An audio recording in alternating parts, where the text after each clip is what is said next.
तो आज हम यहाँ पे डिस्कस करेंगे कि आप यहाँ पे एलआईसी से लोन के लिए कैसे अप्लाई कर सकते हैं। तो जैसा कि आप यहाँ पे देख सकते हैं कि मैंने यहाँ पे लोन के लिए अप्लाई करा था एंड ये 84,000 मेरे अकाउंट में आ चुके हैं। 29 मई को आए थे। तो आप यहाँ पे देख सकते हो 84,000 मेरे अकाउंट में आ चुके हैं। तो हम यहाँ पे आज डिस्कस करेंगे कि इसको यहाँ पे कैसे अप्लाई करना है। तो हम यहाँ पे दो तरीके से अप्लाई कर सकते हैं।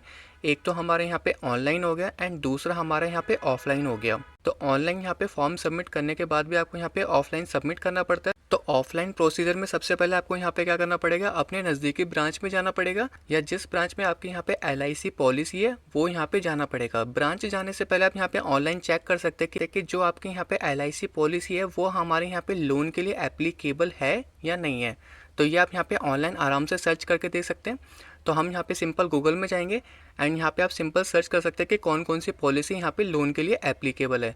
तो यहाँ पे हम सर्च कर लेते हैं विच policy is applicable for LIC loan. तो उसके बाद हमारे यहाँ पे कुछ रिजल्ट्स आ जाएंगे एंड आप यहाँ पे एक बार चेक कर लेना। एंड ये चीज़ आप यहाँ पे एलआईसी के ऐप में भी चेक कर सकते हैं कि आपकी जो पॉलिसी है वो हमारे यहाँ पे लोन के लिए एप्लीकेबल है कि नहीं है। तो वो भी मैं आपको यहाँ पे दिखा देता हूँ। तो सबसे पहले हमें यहाँ पे एलआईसी का जो ऐप है उसको यहाँ पे क्या करना पड़ेगा, ओपन कर लेना पड़ेगा। उसके बाद हमें यहाँ पे क्या करना पड़ेगा, लॉगिन करना पड़ेगा। तो हम यहाँ पे लॉगिन कर लेते हैं एंड यहाँ पे अपना यूज़र आईडी, ईमेल या मोबाइल नंबर डाल सकते हैं। एंड सबसे पहले अगर आपके यहाँ पे आईडी नहीं बनी हुई है तो आपको यहाँ पे साइन अप करना पड़ेगा। तो मेरी यहाँ पे आईडी बन रखी थी तो मैं यहाँ पे सिंपल लॉगिन कर लेता हूँ। लॉगिन करने के बाद आपको यहाँ पे क्या जाना है, सर्विस रिक्वेस्ट पे जाना है। सर्विस रिक्वेस्ट पे यहाँ पे क्लिक करेंगे।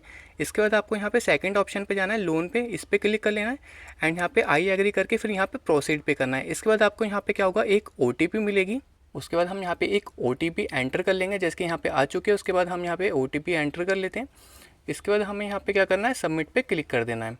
तो जैसा कि आप यहाँ पे देख सकते हो कि मैंने यहाँ पे लोन के लिए अप्लाई किया था एंड यहाँ पे टोटल जो आउटस्टैंडिंग अमाउंट है वो मेरे यहाँ पे कितनी 84,000 है। एंड इसमें जो हमें यहाँ पे इंटरेस्ट अमाउंट पे करना होता है वो हमें यहाँ पे हाफ ईयरली में पे करना होता है। तो एनुअल में हमारे यहाँ पे 2 बार जाएगा। तो ये तो हमारे यहाँ पे हो गया कि आप यहाँ पे कैसे चेक कर सकते हैं। तो यहाँ पे एलिजिबल पॉलिसीज़ आएगा एंड यहाँ पे सेकंड में ऑप्शन आएगा नॉट एलिजिबल पॉलिसीज़। तो ये आप यहाँ पे आसानी से चेक कर सकते हैं। तो ब्रांच में जाने से पहले आपके हाथ में कुछ डॉक्यूमेंट्स होने चाहिए। तो यहाँ पे कौन कौन से डॉक्यूमेंट्स की ज़रूरत पड़ती है आप यहाँ पे चाहे तो गूगल भी कर सकते हैं। मैं आपको यहाँ पे बता देता हूँ। तो मैं यहाँ पे गूगल करके भी दिखा देता हूँ और वैसे भी बता देता हूँ कि यहाँ पे कौन कौन से मेन डॉक्यूमेंट चाहिए होते हैं। पहला हमारे यहाँ पे हो जाएगा आधार कार्ड, दूसरा हमारे यहाँ पे हो जाएगा पैन कार्ड, तीसरा हमारे यहाँ पे एलआईसी बॉन्ड हो जाएगा एंड चौथा हमारे यहाँ पे हो जाएगा कैंसिल चेक, या आप यहाँ पे बैंक की पासबुक लेके जा सकते हैं।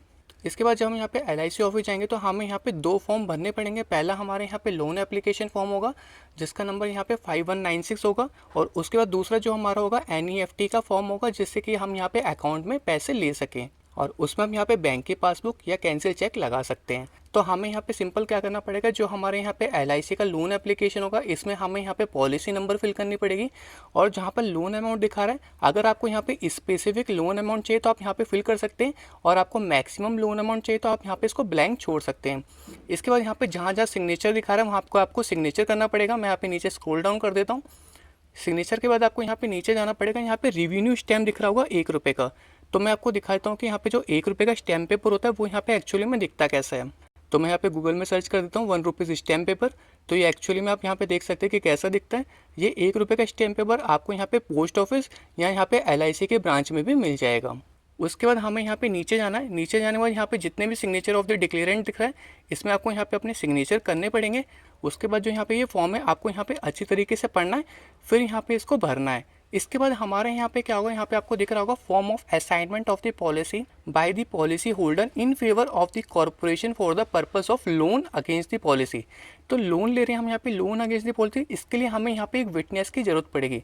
तो यहाँ पे विटनेस का नाम, वो कहाँ रहता है एंड यहाँ पे उसके सिग्नेचर लगेंगे। एंड विटनेस वहाँ पे आपके साथ होना कोई ज़रूरी नहीं है, आप वहाँ पे उसके आसानी से सिग्नेचर बाहर से भी करवा के ला सकते हैं। एंड आप यहाँ पे समझ गए होंगे कि उसके सिग्नेचर आप यहाँ पे कैसे ले सकते हैं। उसके बाद आपको यहाँ पे सिंपल क्या करना है, आपको ये वाला फॉर्म हो गया। एक हमारे यहाँ पे जो एनईएफटी मैंडेट फॉर्म होता है वो भी मैं आपको यहाँ पे दिखाता हूँ कैसा होता है। तो वो हमारे यहाँ पे कुछ इस प्रकार होता है। तो इन दोनों को मिला के हम यहाँ पे आराम से फिल करेंगे पॉलिसी नंबर, यहाँ पे डेट एंड यहाँ पे कौन सी ब्रांच में सबमिट कर रहे हैं वो हम यहाँ पे लिख लेंगे। उसके बाद इसके साथ हम यहाँ पे आधार कार्ड, पैन कार्ड और जो हमारे यहाँ पे एलआईसी का ओरिजिनल बॉन्ड होता है वो हमारे यहाँ पे दिखता है कैसा, वो भी मैं आपको यहाँ पे दिखा देता हूँ। तो ये हमारा कुछ इस प्रकार दिखता है एलआईसी बॉन्ड। इसके साथ हमें यहाँ पे कैंसिल चेक लगा लेना है। और अगर आपके पास यहाँ पे कैंसिल चेक नहीं है तो आप यहाँ पे क्या कर सकते हैं, बैंक की पासबुक की कॉपी भी लगा सकते हैं। इसके बाद आपको यहाँ पे कुछ नहीं करना है, इसको यहाँ पे आराम से सबमिट कर देना है। सबमिट करने के बाद आपको यहाँ पे एक रिसिप्ट ले लेनी है, जिससे कि हमें यहाँ पे आगे चल के कोई प्रॉब्लम ना हो। तो रिसिप्ट में यहाँ पे क्या होगी, डेट मेंशन होगी एंड LIC नंबर मेंशन होगा। तो जो यहाँ पे ये पूरा प्रोसेस होता है वो यहाँ पे 2 से 3 दिन का होता है एंड मैक्सिमम आपका यहाँ पे 1 वीक लग सकता है, उससे ज़्यादा नहीं लगेगा। उसके बाद यहाँ पे क्या होगा, जैसे ही आप यहाँ पे फॉर्म सबमिट करेंगे उसके नेक्स्ट डे, जैसे कि मैंने यहाँ पे क्या करा था, फ्राइडे को करा था, उसके बाद यहाँ पे 2 दिन की छुट्टी पड़ गई थी, शनिवार रविवार की। एंड जो यहाँ पे नेक्स्ट डे हमारा वर्किंग डे हुआ था वो हमारे यहाँ पे मंडे था। मंडे में मेरे यहाँ पे NFT का यहाँ पे जो था वो मैंडेट हो चुका था। उसमें आपके पास यहाँ पे मेल आ जाएगा कि आपका यहाँ पे जो NFT मैंडेट है वो आपका यहाँ पे कंप्लीट हो चुका है, जिसमें आपका policy number, bank account number और यहाँ पे एड्रेस ऑफ बैंक यहाँ पे दिख जाएगा, जो यहाँ पे ब्रांच की डिटेल्स है, जिस ब्रांच का आपने यहाँ पे कैंसिल चेक या बैंक की पासबुक भरा था। उसके बाद हमारे यहाँ पे सेम डे में जो हमने यहाँ पे लोन के लिए अप्लाई किया था उसका यहाँ पे एक सर्विस रिक्वेस्ट नंबर जनरेट हो जाएगा। एंड उसके यहाँ पे नेक्स्ट डे मतलब सेकंड डे में हमारे यहाँ पे जो लोन अमाउंट है वो हमारे यहाँ पे क्या हो जाएगा, प्रोसेस हो जाएगा। तो इसका मतलब जो यहाँ पे सर्विस रिक्वेस्ट जनरेट हुई थी वो हमारे यहाँ पे क्या हो जाएगी, प्रोसेस हो जाएगी, जैसे कि आप यहाँ पे मेल में देख सकते हैं। फिर उसके बाद यहाँ पे क्या होगा, आपके पास एक एक्नॉलेजमेंट स्लिप आएगी, जिस दिन आपका यहाँ पे जो अमाउंट है वो हमारे यहाँ पे बैंक में आएगा।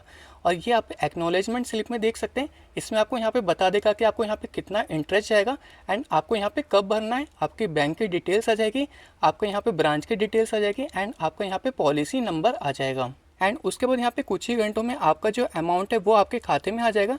एंड ये जो अमाउंट है ये हमारे यहाँ पे NFT के जरिए आता है। तो सबसे पहले आपके पास यहाँ पे मैसेज आएगा, उसके बाद जो है अमाउंट है वो यहाँ पे 4 से 5 घंटे के अंदर या हो सकता है उसके अगले दिन भी आ सकता है। तो आपको यहाँ पे थोड़ा पेशेंस दिखाना पड़ेगा, तो वो अमाउंट आपके यहाँ पे बैंक अकाउंट में आसानी से आ जाएगा। एंड ब्रांच में ये हमारे यहाँ पे मुश्किल से मुश्किल 15-20 मिनट का काम होता है एंड यहाँ पे कोई भी परेशानी नहीं होती है। और इसमें जो हमारे यहाँ पे लोन में इंटरेस्ट लगता है वो हमारे यहाँ पे 9.5% का लगता है। जैसे कि मेरे यहाँ पे 84,000 का जो हमारे यहाँ पे इंटरेस्ट लग रहा है वो हमारे यहाँ पे क्या है 3,990 है। एंड जो हमारे यहाँ पे एनुअल इंटरेस्ट लग रहा है वो हमारे यहाँ पे कितना लग रहा है 7,980। तो इसको अगर मैं यहाँ पे कैलकुलेट करूँगा 84,000 प्लस हमारे यहाँ पे कितना हो जाएगा 9.5%। तो जो टोटल अमाउंट है वो हमारे यहाँ पे कितना है 84,000 है, प्लस हमारे यहाँ पे क्या है 9.5% का इंटरेस्ट रेट लग रहा है। तो ये हमारे यहाँ पे कितना हो गया 91,980। इसमें हम यहाँ पे सब्ट्रैक्ट कर देंगे, कितना सब्ट्रैक्ट कर देंगे 84,000। तो टोटल जो हमारे यहाँ पे अमाउंट आ गया वो हमारे यहाँ पे कितना आ गया 7,980। तो कुल मिला के जो हमारे यहाँ पे एनुअल रेट ऑफ इंटरेस्ट है वो हमारे यहाँ पे 9.5% है। होप आपके यहाँ पे सारे डाउट्स क्लियर हो गए होंगे। फिर भी अगर आपको यहाँ पे कुछ भी प्रॉब्लम हो सकती है तो आप मुझे यहाँ पे कमेंट करके बता सकते हैं। एंड आशा करता हूँ कि ये वीडियो आपको यहाँ पे ज़रूर पसंद आई होगी। ऐसे ही यहाँ पे LIC से रिलेटेड मैं यहाँ पे वीडियोज़ बनाता रहूँगा, तो प्लीज़ इस चैनल को लाइक, सब्सक्राइब एंड शेयर ज़रूर कर दीजिएगा। Thanks for watching.